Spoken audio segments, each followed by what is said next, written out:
Hello students, let's read the question. Consider the following data. 10 main scale division equals to 1 centimeter. 10 1 scale division equal to 9 main scale divisions. 0 1 scale is to the right of the 0 marking of the main scale with 6 1 scale division coinciding with main scale divisions. And the actual reading for the length measurement is 4.3 centimeter with 2 1 scale divisions coinciding with main scale graduation. Estimate the length. Okay. तो एक हम length measurement कर रहे हैं.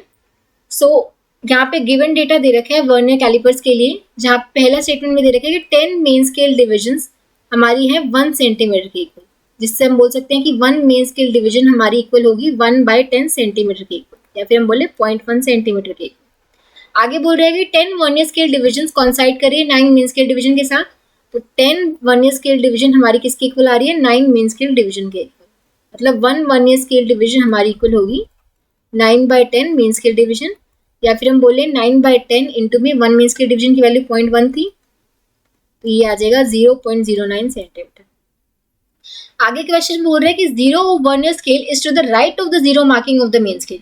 मतलब जो vernier scale का 0 है, मान लो ये हमारा मेन स्केल है, मेन स्केल इसका 0 यहाँ पे है, तो जो हमारा वर्नियर स्केल है, मान लो ये वर्नियर स्केल अटैच है, इसका 0 यहाँ पे आ रहा है, राइट में आ रहा है मेन स्केल की. जब राइट में आ रहा हो वर्नियर स्केल का 0 अगर राइट में आ रहा हो मेन स्केल के, तब हमारा कौन सा 0 एरर होता है? Positive 0 error.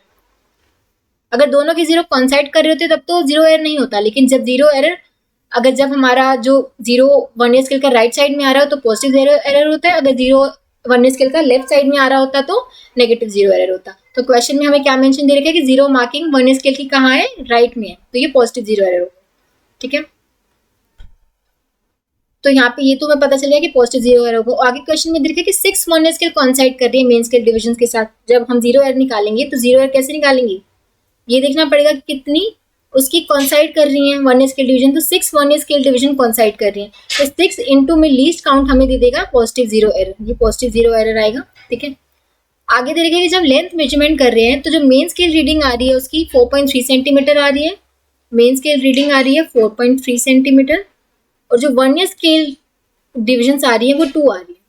अब हम लेंथ कैसे निकालेंगे? लेंथ ऑफ मेजरमेंट कैसे निकाल सकते हैं? टोटल रीडिंग कैसे आएगी? मेन स्केल रीडिंग, हमें लेंथ निकालनी है ना, एस्टिमेट द लेंथ. तो मेन स्केल रीडिंग प्लस में जो वर्नियर स्केल डिवीजन होगी इंटू में इसका लीस्ट काउंट प्लस में जो 0 एरर होगा. अब यहाँ पे पॉजिटिव 0 एरर है तो हमें पॉजिटिव 0 एरर को यहाँ पे सबट्रैक्ट करना पड़ेगा. ठीक है, क्योंकि 0 करेक्शन क्या होगी? नेगेटिव, तो हमें लेंथ में से इसको सबट्रैक्ट करना पड़ेगा हमें एक्चुअल वैल्यू निकालने के लिए. ओके, तो सबसे पहले हम लीस्ट काउंट निकाल लेते हैं. लीस्ट काउंट कैसे आएगा? 1 main scale division minus 1 vernier scale division. 1 main scale division की वैल्यू कितनी थी? 0.1 सेंटीमीटर. 1 वर्नियर स्केल डिवीजन की वैल्यू 0.09 सेंटीमीटर, तो ये आएगा 0.01 सेंटीमीटर. लीस्ट काउंट ये आ गया, तो 0 एरर कितना आ जाएगा? 6 इंटू में 0.01 सेंटीमीटर, जो कि आएगा 0.06 सेंटीमीटर. मेन स्केल रीडिंग कितनी थी? 4.3 सेंटीमीटर. वर्नियर स्केल डिवीजन कितनी थी? 2, और लीस्ट काउंट आया हमारा 0.01 सेंटीमीटर, और 0 एरर कितना है? 0.06 सेंटीमीटर.